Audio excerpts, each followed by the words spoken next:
Hey church family, Pastor Jeff here. So hey, this week we are going through Matthew 5 through 7, the Sermon on the Mount as a church. So take some time in your home this week, read it together as a family, anyone in your home, just be reading these verses together and see what the Lord is speaking to you.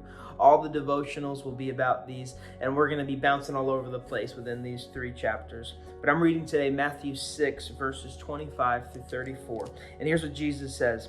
Therefore I tell you, do not be anxious about your life, what you will eat or what you will drink, nor about your body, what you will put on. Is life not more than food, and the body not more than clothing?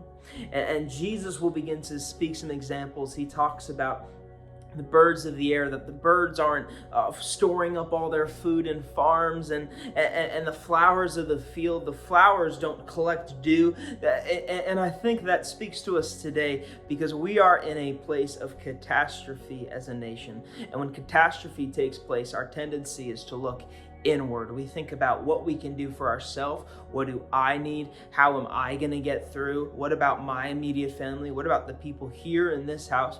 And none of those things are wrong, but I think Jesus gives us a piece to why we don't need to be anxious, because he says at the end, in verse 33, he's going to say, but seek first the kingdom of God and his righteousness, and all these things will be added to you.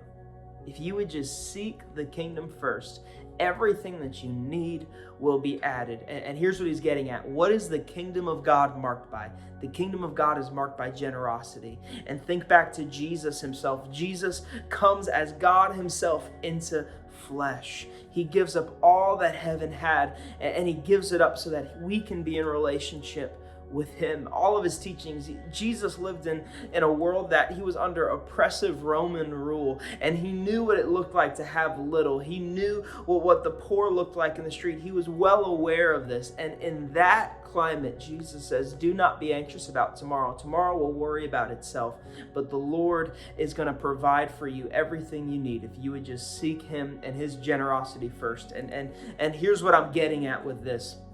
Maybe you're at home and you were one of the hoarders, right? We heard about it on the news. The people that just hoarded all the hand sanitizer and pasta cans and cans of tomatoes. I see some people are probably more Italian than me, knowing that pasta cans isn't anything.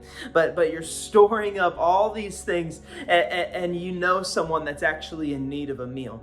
Maybe you could be the one that would provide for them. Maybe you're at home and you're just in your feelings and you're saying, man, I'm isolated, I'm alone. And you've just allowed that depression to take over. And you're just scrolling through social media, seeing people and their families and their homes, wishing you could just be out somewhere else. Maybe you could reach out to someone that you know, someone that doesn't have social media. Some of you young people, reach out to your grandparents who may not really have that connection. Give them a call and be a friend. Help them in their loneliness. There are so many ways we could reach out. You can go on the SGT website and you'll see on there, Pastor Mike has worked hard connecting with local outreaches and being able to reach our community in so many tangible and practical ways. But I want you to ask yourself today, church, in what ways has this catastrophe caused me to look inward when I should have been looking outward? And I'm sure as you begin to think and pray into that, the Lord will speak to you. We love you, church. Be blessed today.